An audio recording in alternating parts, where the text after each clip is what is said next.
Hi. Yeah, I'm glad you're here. I want to take a few minutes and just talk through the final project, which is due a week from tomorrow. It'll be Friday, March the 20th.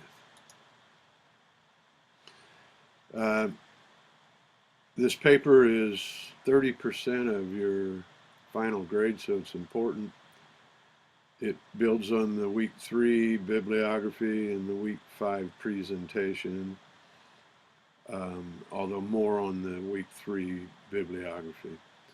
It's once again it's due Friday, March 20th at 5 p.m. So it's a reminder that that's the last day of class.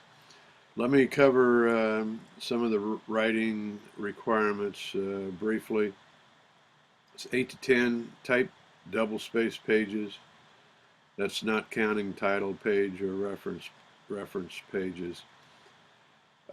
Use Times New Roman 12-point font.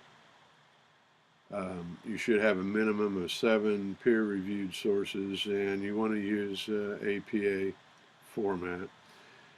For the final structure, use a title page. Abstract is optional. You should have an introduction, although you do not need to have a heading that actually says introduction.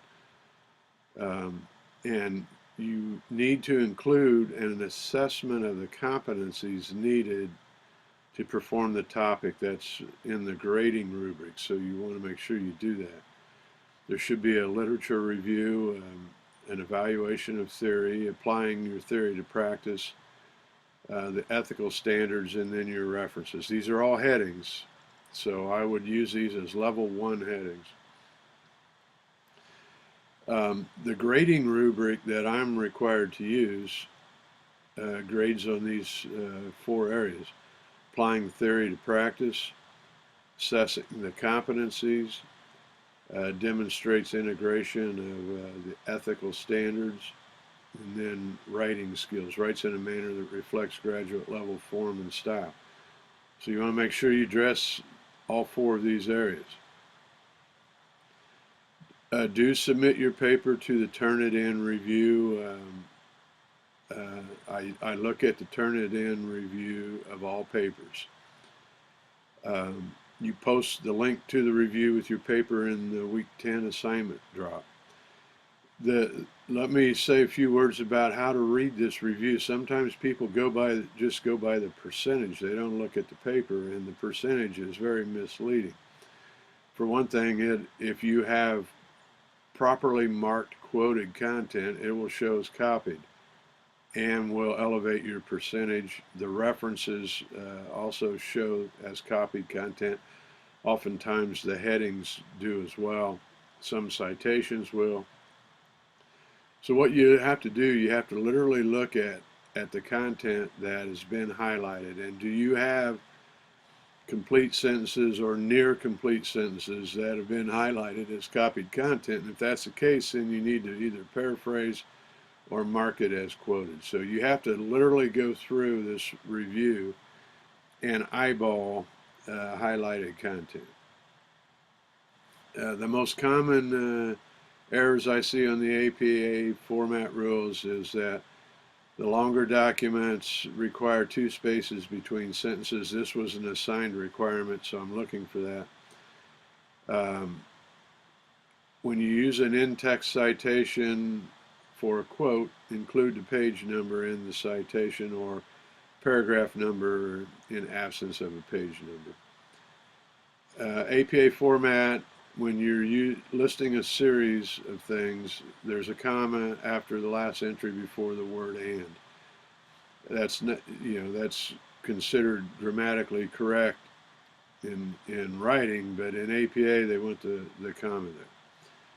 Also, APA writing style uses a jagged right margin, so do not use the right align margin function in your paper. The rule for numbers is for 10 and higher, use the numbers, and when representing units of time. So if you said like 2 hours, you would use a number 2. If it's 2 people, then you spell 2 out. The word and, A-N-D, is used in the text, and the ampersand is used in citations and references. That's a solid rule, so you want to manage that. Include the in-text citation as part of the sentence, so the punctuation is moved to the end of the citation.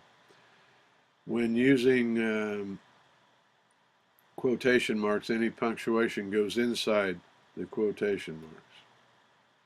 You can also set up your MS Word grammar and spell check to catch that. You just have to click on the advanced options and check it, and then it'll do that. Common rules in the reference section. You know, APA 5th edition stated that common cities like Boston and New York did not need a 2-letter abbreviation for state, but then in the 6th edition they changed that to make the 2-letter abbreviation standard for all cities. You only use one space after all punctuation in the reference section. Italics are only used on publication titles, so that would include journal, article, journal titles, not the articles, and book titles. So not website titles, not journal article titles.